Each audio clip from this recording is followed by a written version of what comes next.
Hello and welcome back. So we got a rainy day today. The goal is going to be to get all these pieces of cedar that I've sanded and routed up in the bathroom. Let's get started.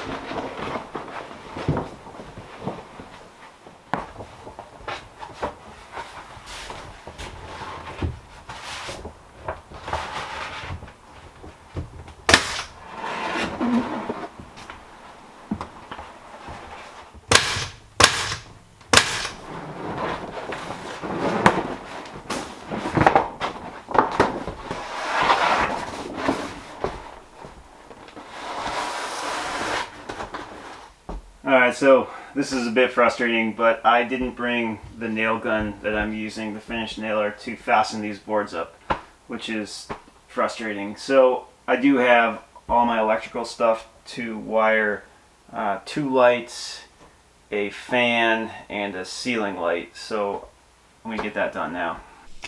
Alright, I'm going to wire in this marine switch panel. Honestly, I think the only thing that makes it marine is this gasket back here. These things are actually pretty easy to wire, even though they look somewhat confusing. Alright, so I've got this thing wired up, and the way that I do these is I put the entire panel on a switch, so that way, because otherwise these things would always be on or off in some form, and I may not want that on, so I wire the whole thing into a switch. I'll try to explain it. It's pretty simple. It looks confusing, but basically the way you do it is this here on the bottom is an output. You move the input for the switch to the output, and then you feed your power into the old input. You may have to mess around with it before you get it, but it's really not that hard. So anyway, all right, let's temporarily put this back. So I've just run all my negatives back through this Wago. I got this little waterproof thing back here, so let's see if this thing actually fits in here. Should be pretty cool. Alright, I'm back here. It's a different trip. I know it's been a couple weeks since I posted. I've just got a lot going on in my life. Sarah and I bought a building.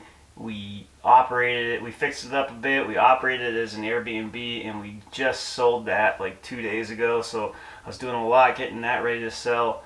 I also have a new workshop that you're going to start to see in videos.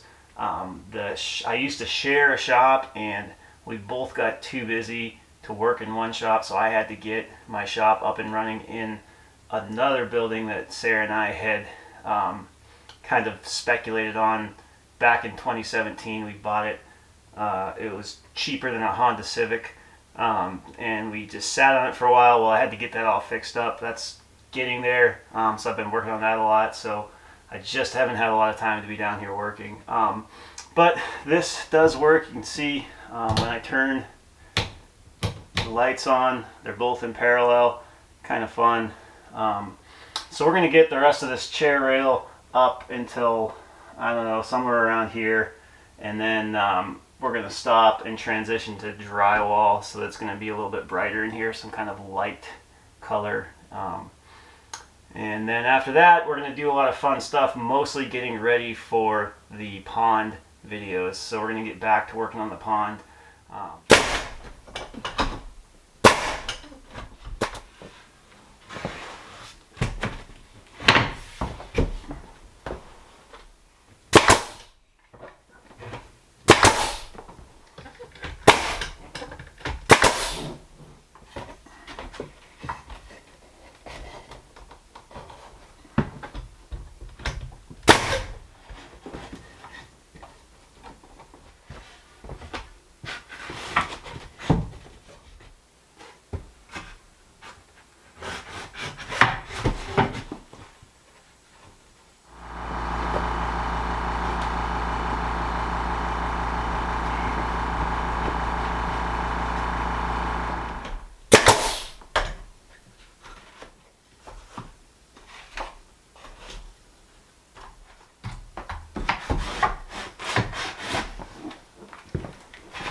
Doesn't fit. Take two. Yeah. Still. Alright, that fits. Still a little tight though.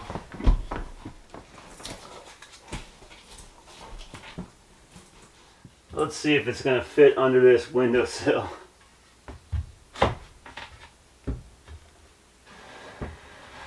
Oh my gosh. Wow. Oh wow. I got like a half-inch gap here. Let's see. The window is level.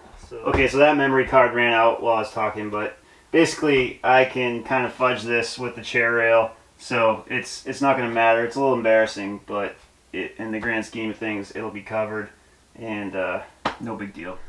Alright, so this is about as far as I'm going to go with this wood. Originally I was going to go cedar all the way up. Sarah and I kind of both were thinking about this, and we decided that we weren't really too thrilled about the whole design overall. It's not that we didn't like it, but we really wanted something that would like knock your socks off, and to us it just kind of looked okay, I think.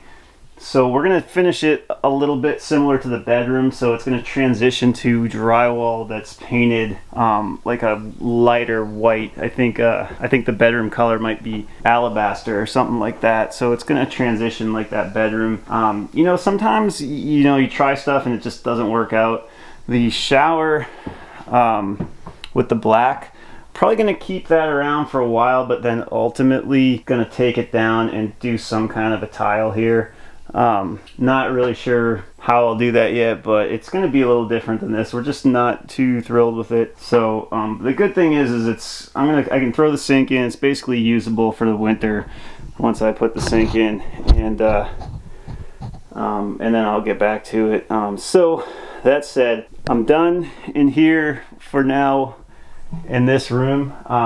So I've rented Buckeye Power Sales should be delivering it, so we're gonna go down, check that out, and then move some big rocks and play around with it. So let's get doing that. First thing we need to do is I need to work on that pond without it being a soaking wet mud pit. So let's see if we can get it to drain without using any electricity, and also without digging a hole in the side of the wall with the excavator.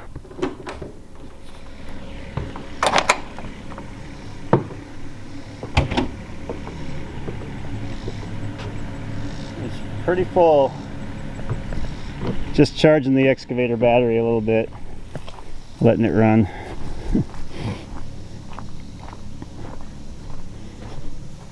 All right, yeah.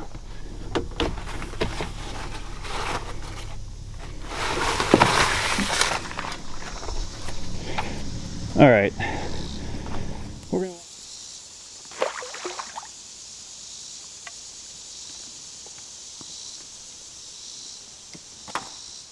I mean, this should work, right? Physics? Gotta get all the kinks out. Oh my gosh, it's already working.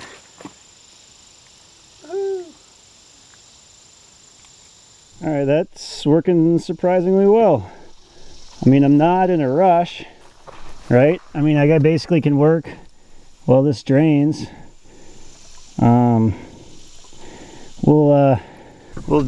We'll drain this thing with 1,000 tiny cuts, and then if that stops working, we'll use the pump. I'm still just so surprised this thing holds water. It is all the way up to the bank, and you can see how out of level it is. So we'll definitely, once it's drained, we'll definitely get some work done, kind of level that whole bank out, pile some more dirt on there, and then we'll start working on lining it with rocks. This trip was also kind of a logistical trip to get ready for the next weekend, the big pond weekend. So I had to bring all this PVC. This is all part of the filtration system. I wanted to get this down here, so I'm going to unload this. I've also got a bunch of this. This is like a protective felt type thing, so that you put it underneath your pond liner, and if you're going to put rocks, like big rocks down, you would put it under the rocks just to prevent that liner from getting punctured. So got a bunch of this, just other stuff. How many followers you got now? I got like 62,000, something like that. It hasn't grown that much because I haven't been able to make videos regularly, unfortunately.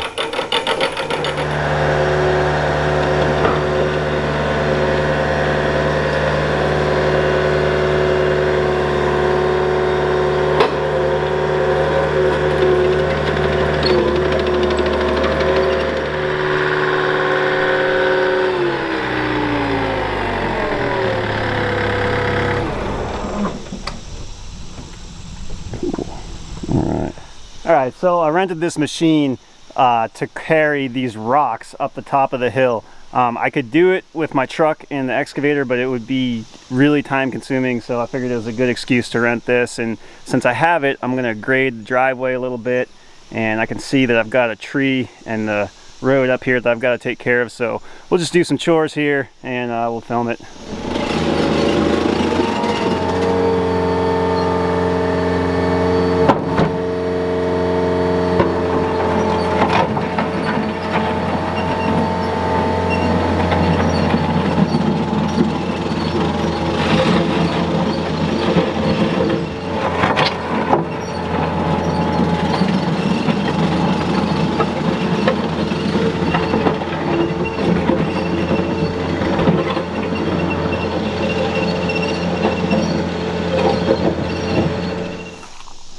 All right, so that's kind of nice. That's not what I rented this for, but since I have it, I mean, I could obviously do this with the mini excavator. It'd take me quite a while. You know, it's not really the right machine for this job. So since I have the skid steer, we'll do it.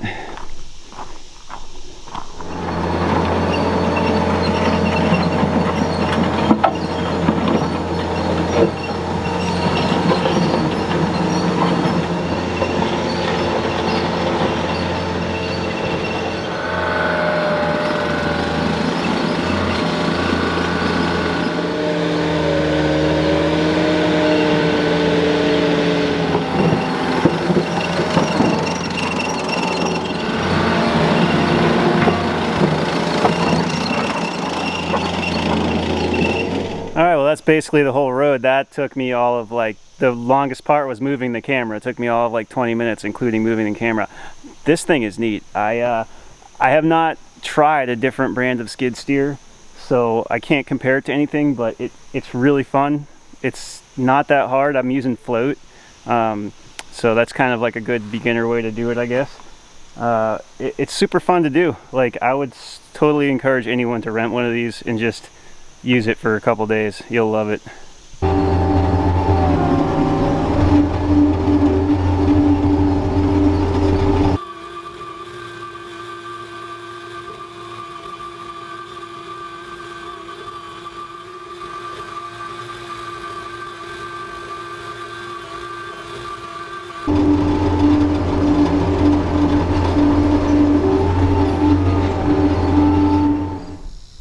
Well, my little science project is working.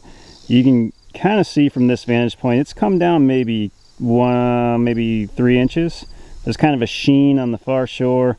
I mean, it was basically almost even with the top of that bank over there. So slowly draining. I don't think it's, you know, I'm sure it'll stop when I leave, and then I'll come back and it'll still be full, but it'll get some more out.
So, final thoughts on that thing. Man, those things are fast and powerful. They almost sent me one size smaller, but I'm glad they didn't, just because I could load that bucket as full as I could get it. It could still make it up the road with plenty of power. You can do some damage with one of those. Like, I could see why they're maybe not beginner friendly, because they're so fast and so powerful. Like, luckily I have the kind of the joystick experience with the excavator, but you could definitely accidentally slam into some stuff. They're fast enough that if you like jerked the controls, you could probably flip one. I mean, you maybe have to try hard to do that, but you know, I wouldn't. Some people are capable of anything, but man, you can get a lot of work done. I moved that whole pile except for the ones that I couldn't grab without pushing into the creek, so I'll have to take the excavator down. But I mean, it's very, very strong, very powerful, impressive, and big thanks to Buckeye Power Sales. I did rent it, but I kind of called them last minute, and they scrambled to find me a machine, and they got me one, and they brought it out here for me, so I'm very appreciative of that. So thanks again. All right, well, let's get out of here.